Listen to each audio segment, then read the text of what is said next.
আসসালামু আলাইকুম বন্ধুরা, সকলে কেমন আছো? আশা করি সকলে ভালো আছো। তো আলহামদুলিল্লাহ আমি অনেক ভালো রয়েছি এবং আবার ভালোও নেই। কারণ হচ্ছে কি আমি আগে অনেক স্বাস্থ্য ছিল, এখন স্বাস্থ্য অনেক কমে গেছে। আহ, আগে প্রায় ছিলাম 65 কেজির মতো, এখন আমি 60 কেজি, 5 কেজি ওজন আমার কমে গেছে। তো যাই হোক, আমি আজকে আপনাদের মাঝে আসলাম কিছু কথা বলার জন্য। সময় কাটতেছে না বলে আমি কিন্তু এখন একটা বনে রয়েছি। এই যে আমার পিছন দেখুন পুরাটাই ধান ক্ষেত। তারপরে এই যে এটা হচ্ছে মোটার পাড়, আমি জেনে আসছি। এদিকেও ধান ক্ষেত, ওইদিকে সব দিকেই ধান ক্ষেত। তো এখানে আসছি আমার এক ফ্রেন্ডের সাথে, সেটা হলো ও ধান খেতে বীজ দিতেছে। ওই যে আমি দেখাইতেছি, ওই যে এখানে একটা লোক দেখতে পাচ্ছেন, ও আমার ফ্রেন্ড। ও কিন্তু বীজ দিতেছে ওখানে। কারণ ও ধান খেতে বীজ দিতেছে। যে আমাদের নতুন ফসল আবাদ করা হয়েছে এবার ধান, বৃষ্টিতে অনেক ফসল ক্ষতি হয়েছে, ক্ষতিগ্রস্ত হয়েছে, যার ফলে এখন বীজ দিতেছে যদি একটু ভালো হয় আর কি।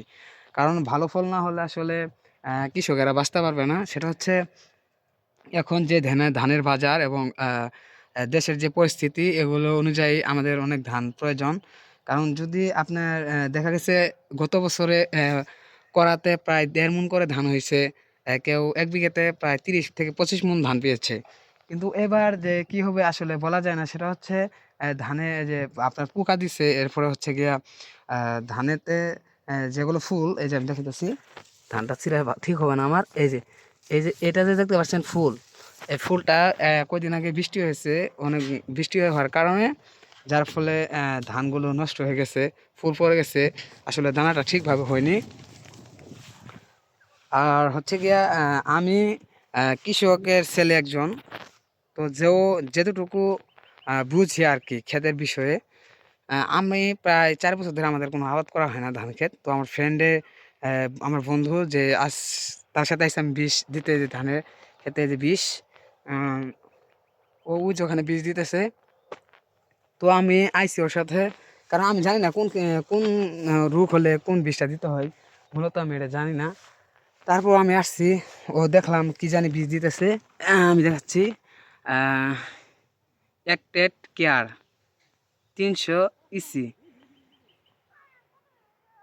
এই যে এটা কিসের জন্য দেয় আপনারা অবশ্যই কমেন্টে জানাবেন, এই বীজটা কেন দেওয়া হয়। তারপর আরেকটা বীজ আছে, আমি দেখাইতেছি, পাইটাফ। পাইটাফ, এই যে পাইটাফ, এই যে একটা বিষ পাইটাফ। এটা দিতেছে আমার বন্ধু। কিসের জন্য দেয় তাও আমি জানি না। আর একটা আছে হচ্ছে কি আপনার এক্সট্রা কেয়ার, এই যে এই বিষটা কেন দেয় আমি তা জানি না। তো বন্ধুরা, যারা জানেন অবশ্যই কমেন্টে বলে যাবেন কেন দেওয়া হয় এগুলো বিষ।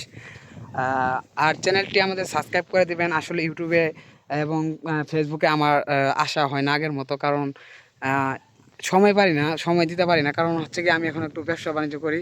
কারণ ভাই, ইউটিউব জগৎ নিয়ে খালে শুধু পড়ে থাকলেই হবে না, কিছু কাজ করতে হবে। কারণ একটাতে জীবন চলে না মানুষের। আহ, কি বলে জানি, আপনার যেটা হচ্ছে গিয়া আউট ইনকাম করতে হবে, না হলে আসলে বর্তমানে যে দেশের পরিস্থিতি, সরকারি যে বেতনটা পাওয়া হয় জিনিসের দামের তুলনায় আমাদের বেতন অনেক কম হয়ে যায়, ঠিক আছে। যার ফলে অন্য কিছু করতে হয়। আসলে যারা চাকরি করে তারা চাকরিরই বুঝে, যারা ব্যবসা করে তারা ব্যবসারই বুঝে। আর হচ্ছে গিয়ে যারা ইউটিউবিং করে তাদের অনেক প্যারা, তাদের অনেক কথা বলতে হয়। এবং তাদের যে মেমোরিটা, আমরা যেটা মেমোরি বলে থাকি বলতে, এই মাথাটার উপরে অনেক চাপ পড়ে যায়। কারণ সারাদিন কাজ করে দেখা যায় যে আমাদের চ্যানেলে ভিউ আসে না, এবং আমাদের চ্যানেলে যে মানে গ্রো করব এগুলো কোনো ইয়ে আসে না।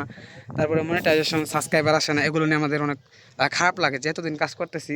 তেমনই হচ্ছে গিয়ে আপনার যে ক্ষেত, যেগুলো ধরেন 3 মাস বা 6 মাস পরে যে আবারটা মৌসুমটা উঠে আমাদের ঘরে, সোনালি ফসল, এগুলো হচ্ছে গিয়ে যখন ধানের ক্ষেত বা ধান নষ্ট হয়ে যায়, ফসলটি ভালোভাবে পাওয়া হয় না, তখন কৃষকদের মন অনেক খারাপ হয়ে যায়। তো যাই হোক বন্ধুরা, চ্যানেলটি সাবস্ক্রাইব করে দেবা, কমেন্ট করবা, এবং আমার কথাতে যদি কোনো ভুল ত্রুটি হয়ে থাকে অবশ্যই আমাকে ক্ষমা দৃষ্টিতে দেখবা। আর আমি মূলত প্রফেশনাল কথা বলতে পারি না। তো যতটুকু পারি অতটুকু বলার চেষ্টা করি। তো আপনারা সকলেই ভালো থাকবেন, সুস্থ থাকবেন, এবং যারা আমার চ্যানেলটি সাবস্ক্রাইব করেন নাই, চ্যানেলটি সাবস্ক্রাইব করে দিবেন। আর এখন আমি হচ্ছে গিয়ে চলে যাব এখন প্রায় বীজ দেওয়া শেষ। আমার ফ্রেন্ড ওই যে ওখানে, প্রায় শেষ বীজ দেওয়া, আমরা চলে যাব। আর এক ট্যাঙ্কির মতো আছে, এক ট্যাঙ্কির মতো বীজটা দিলে ক্লিয়ার হয়ে যায়। এক মগের মতো আছে, একদম দুধের মতো। কেউ আবার এগুলো বাড়িতে কেউ রাখবেন না, কারণ শিশুদের নাগাল থেকে দূরে রাখবেন শিশুরা। এবং অনেক আছে বড় মানুষ যে বুঝতে পারে না, তারা যদি দুধ মনে করে খেয়ে ফেলে তাহলে কিন্তু তারা বাঁচবে না ভাই। যাই হোক, সকলে ভালো থাকেন, সুস্থ থাকেন। খুদা হাফেজ।